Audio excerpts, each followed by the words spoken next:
અને ગમે એ ટેસ્ટ લેતા તો ટેસ્ટની અંદર માર્ક ના આવતા, બીજા છોકરાઓને વાતું કરાવતો, બીજાને પણ ભણવામાં ધ્યાન ના આપવા દેતો, છેલ્લી બેન્ચમાં બેસતો, બેન્ચની અંદર ક્રેચીસ કરી નાખતો અને ચાલુ ક્લાસે નાસ્તો કરતો. ક્યાં સુધીનું તમે ભણતર લીધું? ભણતર મેં લીધું છે 1 થી 12 ધોરણ. પછી મેં DVSC કરેલું છે, હા, ટૂંકમાં ડૉક્ટર લાઈન, વેટેનરી. આટલા બધા તોફાની હતા તો પણ ડૉક્ટર બનવાનું કેમ વિચાર આવ્યો? ડૉક્ટર બનવાનું એવું કંઈ નહોતું. પહેલાં મને પશુ પ્રત્યે આમ પ્રેમ વધારે હતો ટૂંકમાં. પહેલા હતો? હા, અત્યારે છે એવું કંઈ નથી, પણ પહેલાં હું બધું કામ કરેલું છે. કારણ કે હું ખેડૂતનો દીકરો છું અને બધાના ખેડૂતના ઘરે ઘરે ગાય ભેંસો હોય, બરાબર. તો અમારે ઘરે ભેંસો હતી, અમારે પહેલાં 40 ભેંસો હતી. 40 ભેંસો હતી અને પછી ભેંસોનું કામ હું એકલો અત્યારે હાલની તકની અંદર 12 13 ભેંસોનું મિલ્કિંગ એકલો કરી લઉં. ઓ બાપરે. હા, કામ બધું મેં કરેલું છે. પછી મને ટૂંકમાં આમ અમારા ઘરે વિઝિટ કરવા કોઈ ડૉક્ટર આવે, પછી હું વિચારતો હોઉં કે ભાઈ આ ડૉક્ટર આ રીતના ટ્રીટમેન્ટ કરી જાય, તો આ તો હું એ કરી શકું. બીજા ના બોલાવે તો કંઈ નહીં, મારી ભેંસોમાં તો હું કરી શકી ને. મારે એટલો હું કહું ચાર્જ બચશે આ ડૉક્ટરીનો. એ રીતના મેં ધીમે ધીમે આગળ વધતો ગયો. એની અંદર મારું મગજ બહુ કામ કરે અત્યારે. પશુ પ્રેમી પહેલેથી? હા, પહેલેથી. જ્યારે પશુ પ્રેમી તમે છો અને ડૉક્ટરની લાઈન લીધી, છતાં પણ એવો કેમ વિચાર આવ્યો કે હું વ્લોગ બનાવું, સોશિયલ મીડિયામાં આગળ વધું? જો પહેલાં વાત તો હું તમને હકીકતની વાત કરી દઉં.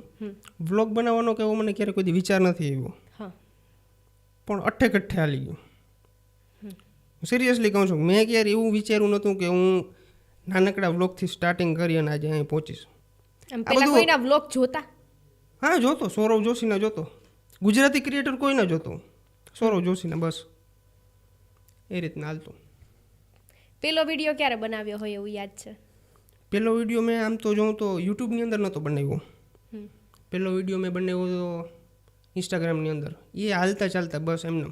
કેવો? ખાલી બનાવવા ખાતર. કન્ટેન્ટ વાળો હતો કે પછી? ના, અમારા ઘરે એક નાનકડી કૂતરી વ્યાણી હતી, તો એના ગલુડિયા મને બહુ ગમતા.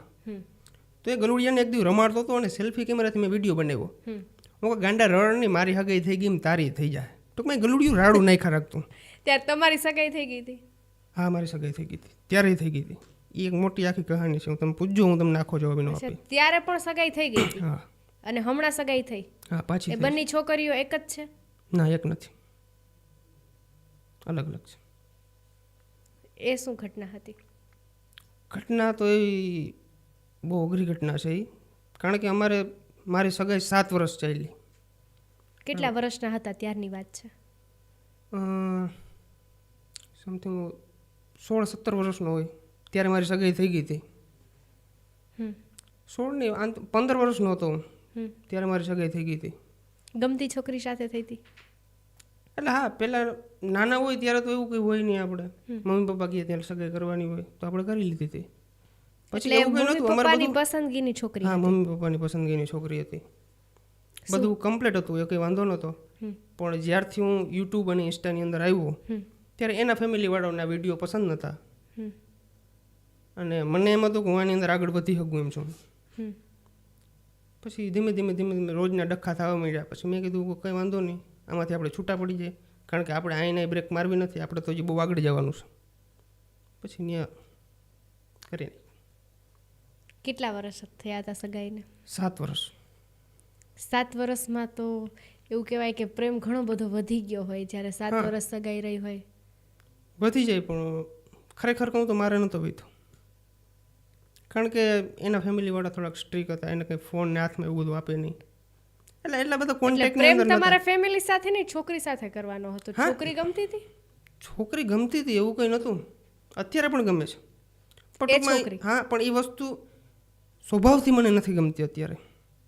દેખાવથી ગમે છે? દેખાવથી ગમે છે, પણ સ્વભાવથી નથી ગમતી.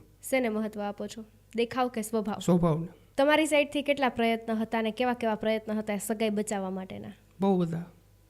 બહુ બધા કોન્ટેક્ટ કર્યા હતા. બહુ બધા ઘણા હગાવાલાઓને કીધું હતું કે ભાઈ આ વસ્તુ નથી કરવી આપણે. પણ તો શું કહે, પેલું એક મનની અંદર વહેમ ઊભો થાય પછી વસ્તુ કરવી જ પડે, એમાં કંઈ ના ચાલે.